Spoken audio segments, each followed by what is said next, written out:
नमस्कार। कैसे हैं आप सब लोग? उम्मीद है आप सब अच्छे होंगे। अब मैं अगली बात करना चाहती हूँ, स्ट्रेस मैनेजमेंट से रिलेटेड ही हमारा अभी टॉपिक चल रहा है कि डाइटरी टिप्स क्या होनी चाहिए। हालांकि मैं डाइट पे ऑलरेडी जो है वो काफ़ी कुछ बता चुकी हूँ, कोरोना से रिलेटेड बता चुकी हूँ और काफ़ी कुछ मैंने डायबिटीज़ में बताया है अभी पीछे की वीडियोस में। अब मैं थोड़ा इन जनरल बोलने जा रही हूँ। आप अपनी प्लेट में रोज़ जो है थोड़े बहुत नट्स लीजिए, जैसे कि 4 से 5 भीगे हुए बादाम या 4 से 5 अखरोट, ठीक है, नाश्ते में ले लीजिए। अपनी प्लेट में कलर्ड फ्रूट्स की एंट्री कर लीजिए जितने ज़्यादा हो सके, और इसमें लाल, नीले, पीले, काले, हर तरीके के आप कार्बोहाइड्रेट के फॉर्म्स में आप ले सकते हैं कि आप हमारे अनाज है, हमारी दालें हैं कई तरीके की, वो है। आपने शुगर और जो ये तेल हैं अपना हमारा रिफाइंड ऑयल, वो मैंने पहले भी आपको मना किया, तो आपने नहीं लेना है। प्रोटीन रिच फूड में आप लीजिए कि आप सोयाबीन ले सकते हैं, जो कि बहुत ज़्यादा रिचेस्ट सोर्स ऑफ प्रोटीन है इन द वर्ल्ड, ठीक है। और आप जो है दूध और दूध से बनी चीज़ें ले सकते हैं। मैं आजकल महसूस करती हूँ कि लोग पनीर बहुत खाते हैं, तो मैं उन सभी लोगों से ये कहना चाहती हूँ, हाँ, प्रोटीन के फॉर्म में अगर हम बात करें तो जो पनीर है वो बहुत अच्छा है, परंतु हमारा जब दूध से जब पनीर बनाया जाता है तो उसमें हमारा जो दूध को जो फाड़ दिया जाता है और वो जो उसका पानी है उसे फेंक दिया जाता है, जो कि कैल्शियम में रिच है, वो फेंक दिया जाता है नालियों में, जिसके लिए हमें गोलियां खानी पड़ती हैं, ठीक है। और प्रोटीन जो है, सॉरी, पनीर जो है, अगर बहुत अच्छा घी वाला दूध हो, यानी कि ज़्यादा फैट वाला दूध हो, तो ही थोड़ा ज़्यादा सॉफ्ट और बनता है, ठीक है। अगर कम फैट वाला दूध से अगर आप बनाएंगे तो उतना सॉफ्ट नहीं बनेगा। इसका मतलब उसके अंदर फैट की मात्रा भी ज़्यादा हो जाती है। तो इसका अर्थ क्या हुआ कि हम पनीर को सिर्फ उसे एज अ प्रोटीन का सोर्स समझ के ना खाएं। हम ये भी समझें कि सिर्फ प्रोटीन खाने से हमें क्या जो है चीज़ें नहीं मिलती हैं। देखिए, दूध हमारा पूर्ण आहार है, सिर्फ उसके अंदर 2 चीज़ें नहीं है। एक आयरन नहीं है, जो कि बहुत नॉमिनल मतलब है, मतलब नेग्लिजिबल ही कह सकते हैं, और विटामिन सी नहीं है। अगर ये 2 चीज़ें ऐड हो जाए तो दूध हमारा पूर्ण आहार है, ठीक है। परंतु जब आप उसका पनीर की फॉर्म खाते हैं तो वो पूर्ण आहार नहीं है।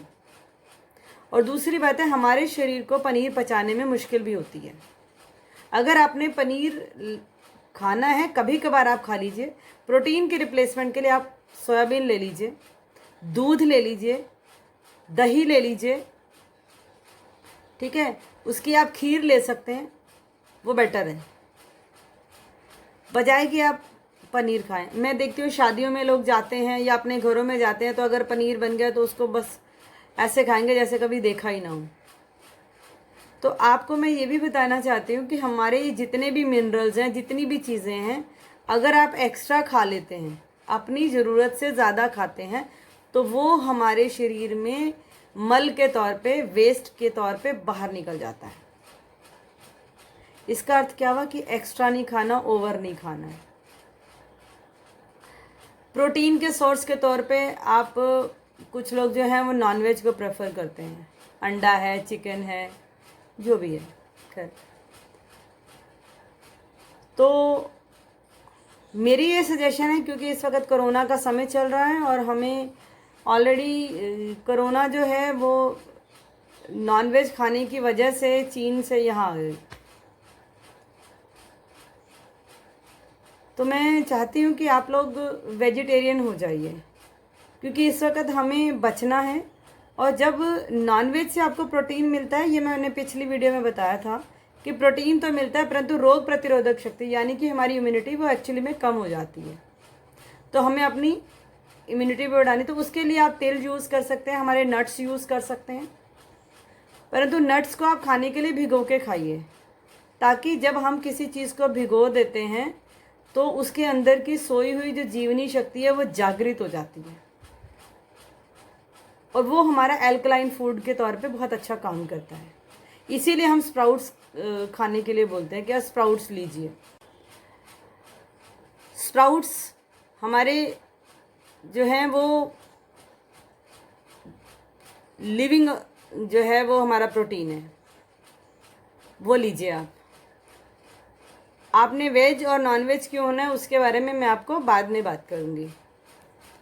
अब बात आती है सेलेनियम रिच फूड आप लीजिए, जैसे कि हमारे साबुत अनाज हो गए, दालें हो गई, हमारी बीन्स हो गई, हमारे दूध की चीज़ें हो गई, सब चीज़ें। मतलब मोटी मोटी तौर पे अगर आपको याद रखना है कि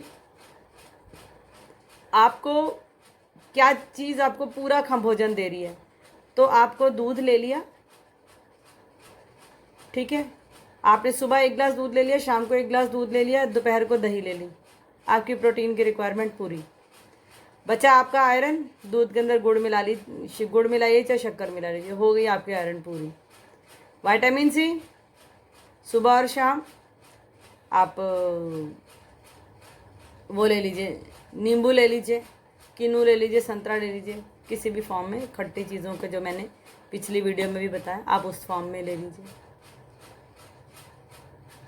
तो आपके पास बहुत सारे रिसोर्सेज अवेलेबल है। आप बहुत सारी सब्जियां खाइए, अपनी सब्जियों में को जितना ज़्यादा अपने भोजन में इन्वॉल्व कीजिए। बहुत ज़्यादा मुझे डाइट पे नहीं कहना है आपको, क्योंकि आप लोग सब ऑलरेडी बहुत जानते हैं।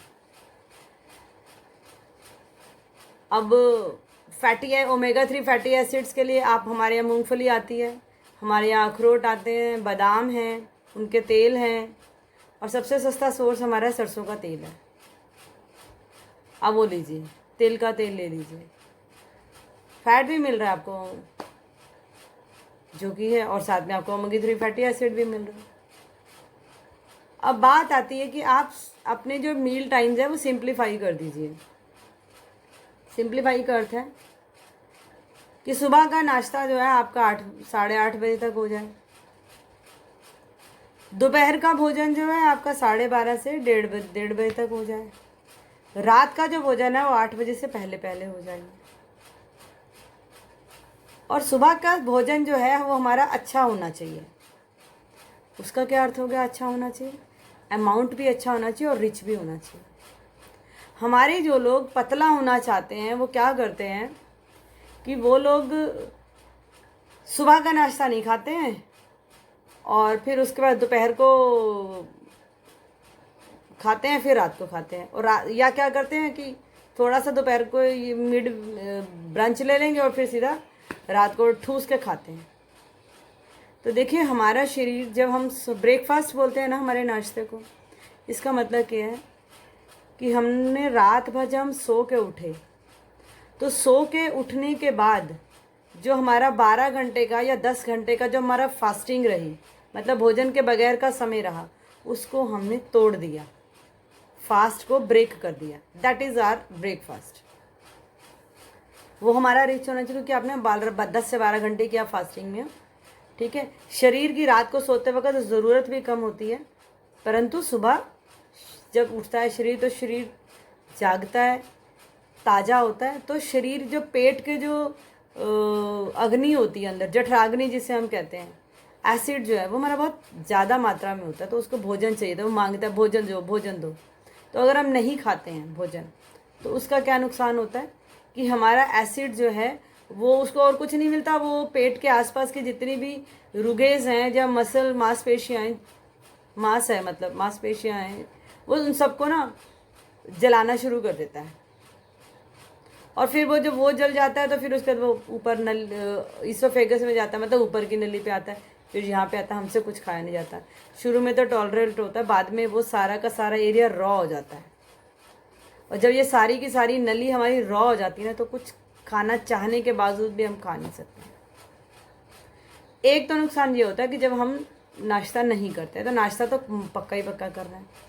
12 घंटे का ही ब्रेक हुआ है, इसलिए ज़्यादा अमाउंट चाहिए, ठीक है। और रिच चाहिए। क्यों रिच चाहिए? इसलिए रिच चाहिए कि ताकि अब हमारे शरीर में अच्छे से शक्ति आ जाए, हम सारा दिन काम कर सके। जो लोग नाश्ते में थोड़ा खाते हैं और अच्छी चीज़ नहीं खाते, यहाँ पे अच्छी चीज़ का मतलब ये है कि आपके जो ट्रेडिशनल खाने हैं वो बेस्ट खाने हैं, अब वही खाइए। जिस सिटी में रहते हैं उस सिटी के हिसाब से। जैसे जो लोग किसी सिटी से दूसरी सिटी में माइग्रेट हो गए, परंतु आदतें तो उनकी वही की रही हैं। फॉर एग्जाम्पल, कोई राजस्थान का रहने वाला है और वो दिल्ली शिफ्ट हो गया, तो वो बाजरे की रोटी उसको पसंद आएगी। अब बाजरे की रोटी खा लीजिए, दिल्ली में कोई प्रॉब्लम नहीं, पर सर्दी में खा लीजिए, पूरा साल मत खाइए। तो आप जहाँ रहते हैं उसके हिसाब से, वहाँ के वातावरण के हिसाब से भोजन कीजिए। अब आता है, और नाश्ते को आप इस तरीके से खाओ, मान लो कि आप राजा हैं, एक राजा की एक बड़ी थाली होती है, उससे बहुत सारा अमाउंट होता है। हमारे ऋषि मुनि बहुत समझदार थे, वो हमें सही बता के गए कि हमें नाश्ता राजा की तरह करना है, लंच जो है वह हमें राजा के बेटे की तरह करना है, और जो हमें रात्रि का जो भोजन है वो हमें भिखारी की तरह करना है। ऋषियों ने जो ये कानून बनाया था बिल्कुल सही बनाया था। अब आया दोपहर का समय, ठीक है। अब सुबह हमारे शरीर की अग्नि तेज होती है, क्योंकि सूर्य भी हमारा उगना शुरू हो जाता है। तो आप एक बात समझ लीजिए कि हमारा शरीर सूर्य के हिसाब से चलता है। सूर्य के हिसाब से मतलब जब सूर्य उगना शुरू होता है तो हमारे पेट की अग्नि भी तेज हो जाती है, ठीक है। फिर धीरे धीरे धीरे सूर्य 12 बजे तक बहुत तेज हो जाता है, पेट की अग्नि भी तेज हो जाती है। और फिर जैसे जैसे शाम ढलने लगती है, यानी कि सूर्य ढलने लगता है और शाम आने लगती है, तो हमारे पेट की अग्नि भी मंद हो जाती है। इसी के हिसाब से हमें भोजन भी करना चाहिए। तो अगर आपका दोपहर का भोजन है, तो अगर आपने सुबह, मान लो कि आपने सुबह का नाश्ता आपने 500 ग्राम किया है, तो दोपहर का नाश्ता आपने लंच जो है वो 300 ग्राम कीजिए, ठीक, 200 ग्राम का। अब आपका डिनर आया, तो डिनर 300 का भी आधा कर दीजिए, यानी कि 150। नाश्ता 500 या 600, उसका आधा 300 दोपहर को, उसका आधा 150 रात को। इजी फार्मूला है। इस तरीके से आप भोजन की रात को 8 बजे से पहले कर लीजिए, क्योंकि शरीर का एनर्जी लेवल लो हो गया है भोजन को पचाने के लिए। पेट उतना और वजन नहीं सह सकता। पेट सूर्य के हिसाब से चलता है, चंद्रमा के हिसाब से नहीं चलता। उसको एनर्जी चाहिए, बाहर की एनर्जी चाहिए, एक्स्ट्रा एनर्जी चाहिए। आप कहोगे जी हमने तो भोजन के साथ एनर्जी दे दी। हमारे शरीर को सिग्नल्स मिलते हैं, भोजन को सिग्नल मिलते हैं ब्रेन के द्वारा कि भैया दिन हो गया है, भोजन करना है। तो ये सिग्नल कहाँ से मिलते हैं? ये हमारा शरीर सूर्य को देख के सिग्नल लेता है। अब आती है कि आप लोग कैंडल लाइट डिनर कीजिए। देखिए, हम लोग सब लोग, हमारे घरों में लाइट आती है, सब लोगों के घरों में लाइट आती है, पर क्या ये ज़रूरी है कि हम हमेशा लाइट में ही भोजन करें? अपने मन को मनाने के लिए होटलों में जाके कैंडल लाइट डिनर में महंगा भोजन करने की क्या ज़रूरत है? इसे एक बेहतर आइडिया ये नहीं है कि आप किसी दिन अपने घर की अपनी लाइटें पूरी बंद रख लीजिए, एक कमरे की या ड्राइंग रूम की, और उसमें कुछ कैंडल्स जला लीजिए, और कैंडल जलाने के बाद भोजन कर लीजिए। आप कैंडल लाइट डिनर करने के लिए रेस्टोरेंट जाने की आपको अब कोई ज़रूरत नहीं है। घर पे ही आप कैंडल लाइट डिनर कीजिए ना, अपने बच्चों के साथ, अपनी पत्नी के साथ, अपने माँ बाप के साथ। कैंडल लाइट डिनर सिर्फ एक प्रेमी प्रेमिका में ही थोड़ी किया जा सकता है, वो तो परिवार के साथ भी किया जा सकता है, प्लान्ड तरीके से या अनप्लान्ड तरीके से। अनप्लान्ड यानी कि अचानक से बिजली चली गई, कोई नहीं जी आज तो हम कैंडल लाइट डिनर करेंगे, आप कैंडल्स ला के रखिए, अपनी मेज पर लगाइए। अब बात आती है पानी पीने की। तो आपने 2 लीटर पानी तो पीना ही पीना है, और गर्मी है क्योंकि, तो गर्मी में थोड़ा ज़्यादा पीना है, क्योंकि हमारे पर्सपिरेशन के थ्रू या हमारे यूरिन के थ्रू भी हमारा जो है वो वाटर लॉस होता है, यानी कि पसीने के थ्रू या हमारे पेशाब के रास्ते से भी पानी जाता है, और कुछ हमारा पानी जो है वो हमारे मल के रास्ते से भी निकलता है, कुछ हमारा छींक के थ्रू निकल जाता है, कुछ आंसुओं के थ्रू निकल जाता है। तो ये अलग अलग तरीके हैं हमारे वाटर लॉस के। आपने उस वक़्त क्या करना है कि पानी के लिए मैं जब लोगों से पूछती कि आपने कितना पानी पिया, जी हम तो 2 लीटर पानी पी रहे थे। अच्छा, कितने गिलास पानी पीते हो, चलो ये बताओ। 4-5 गिलास पी लेते हैं पूरे दिन में। अगर 250 ग्राम का एक गिलास है तो 5 गिलास से 1.25 लीटर बना ना, 2 लीटर नहीं बना। हमारे शरीर की ज़रूरत है 2 लीटर कम से कम। तो आप कांसे की 2 बॉटल्स ले लीजिए, उसको भर लीजिए। भरने के बाद उसको 24 घंटे पड़ा रहने दीजिए। उसके बाद आप उसके बार बार पानी पीजिए, ताकि वो चार्ज हो जाएगा पानी, इसलिए 24 घंटे रखने के लिए कह रही हूँ। एक बॉटल ख़त्म हुई, फिर दूसरी ख़त्म हुई, आपको पता है कि जी हाँ मैंने 2 लीटर पानी पी लिया। और ये सब रात के 8 बजे से पहले पहले आपने पानी पी लेना है। और आपने अल्कोहल और कैफिनेटेड चीज़ें नहीं लेनी है। कैफिनेटेड चीज़ों का मतलब हो गया आपकी चॉकलेट हो गई, डार्क चॉकलेट्स हो गई, आपकी ज़्यादा चाय हो गई, ज़्यादा कॉफ़ी हो गई, ठीक है, वो चीज़ें आपने नहीं लेनी। क्योंकि अगर हम चाय अगर आपको लेनी भी है तो आप कोशिश करें, पहली बात तो चाय लेनी नहीं है। अगर लेनी भी है तो आपने चाय दिन में 5-5:30 से पहले पहले पी लेनी है। मैं लोगों से सुनती हूँ, हमने रात को सोते वक्त चाय पीने की आदत है। फिर उनसे पूछे नींद कब आती है, 2-2:30 बजे आती है। आप जब कैफ़ीन की थोड़ी सी मात्रा भी लेते हैं तो कैफ़ीन अपने आप में, जो कि चाय और कॉफ़ी में है, वो इतनी स्ट्रांग होती है कि वो आपकी कई घंटों की नींद दूर भगाने के लिए काफ़ी होती है। इसीलिए जो स्टूडेंट्स लोग हैं वो कहते हैं हम चाय पीते हैं और हम जागते रहते हैं और हमें नींद नहीं आती। तो उस टॉपिक में बाद में बात करूँगी कि उस वक़्त उनको करना क्या है। कोशिश करें चाय नहीं पीनी है तो वही 5 बजे से पहले पहले पीजिए, 5-5:30 बजे तक पी लीजिए, ताकि आपकी नींद का जो समय है वो डिस्टर्ब ना हो। 10 बजे तक आप हर हालत आप अपने पलंग पर सो जाएं। एक बात, कोशिश करिए कि आप वेजिटेरियन होने की कोशिश कीजिए। पहले इस कोरोना के दौर में आपको मालूम है कि नॉनवेज खाने की वजह से ये पूरे संसार में फैल गया और हम इसका बहुत बड़ा भुगतान कर रहे हैं। हमारे पास इस वक्त कोई वैक्सीन नहीं है, कोई तरीका नहीं है कि हम इससे पूरी तरह मुक्त हो जाएं, और हमारे जीवन के जीने के स्टाइल बदल गए हैं। एक तो वो कारण है। दूसरी बात है, मैं आप सबसे एक प्रश्न पूछती हूँ। मैं ये आपसे नहीं कहूँगी कि जी आपके दांतों की शेप कैसी है, आपके नाखूनों की शेप कैसी है, जिसकी वजह से आपको वेजिटेरियन होना चाहिए। ये सब बातें मैं नहीं कहने वाली। मैं सिर्फ आपसे से एक प्रश्न पूछती हूँ। मान लो मैं आपके बच्चे को सिर्फ ऐसे करके कहूँ, मतलब मारने का एक्शन करो, तो आपको कितना बुरा लगेगा। आप मुझे अगर नहीं जानते हैं तो ज़्यादातर लोग कहेंगे कि हमें बहुत ज़्यादा बुरा लगेगा। और अगर मैं थप्पड़ मार ही दूँ तो फिर तो हो सकता है कि आप मेरे को भी आगे से मार पीट दें। सही बोल रही हूँ। इसके अगले स्टेप पे अगर मैं आपके बच्चे को उठा के ले जाऊँ या उसकी हत्या कर दूँ तो आपका रिएक्शन क्या होगा? आप लोगों में से 100% नहीं, 200% लोगों का ये जवाब होगा कि फिर तो किसी कोर्ट वोर्ट का आप इंतज़ार नहीं करोगे, मेरे को सामने देखते ही आप मेरी गर्दन उड़ा दोगे। सही बोल रही हूँ ना?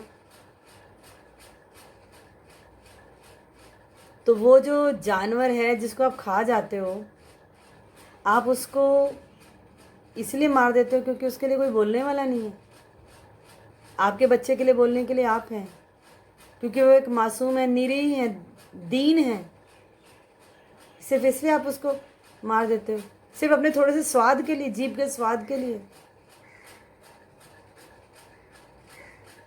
अगर वो उसकी कोई कोर्ट नहीं है ना, उसके लिए अगर कोई बोलने वाला नहीं ना, तो उसकी आहें बोलती हैं। ईश्वर की अदालत में वो जमा हो जाती हैं और फिर वो बचता नहीं है व्यक्ति। बकरी पाती खात है, वाकी उधेड़ी खाए, जो नर बकरी खात है, वाको कौन हवाल कबीरा, वाको कौन हवाल। चलती चक्की देख के दिया कबीरा रो, दो पाटन के बीच में बाकी बचा न कोई कबीरा, बाकी बचा न कोई। चलती चक्की देख के मत कबीरा तू रो, कीली से जो लग रहा, बाकी बच रहा सोए कबीरा, बाकी बच रहा सो। इसका अर्थ ये है कि बिल्ली जो बकरी है वो बिना पूछे किसी की पत्तियां, किसी का सामान खा जाती है तो उसकी खाल उधेड़ दी जाती है। तो जो बकरी खाते होंगे उनका क्या होगा, कबीर जी कह रहे हैं। और दूसरी बात कबीर जी ने कहा कि जब ये मृत्यु की चक्की चल रही है तो कबीर जी देख के रो गए, रोने लगे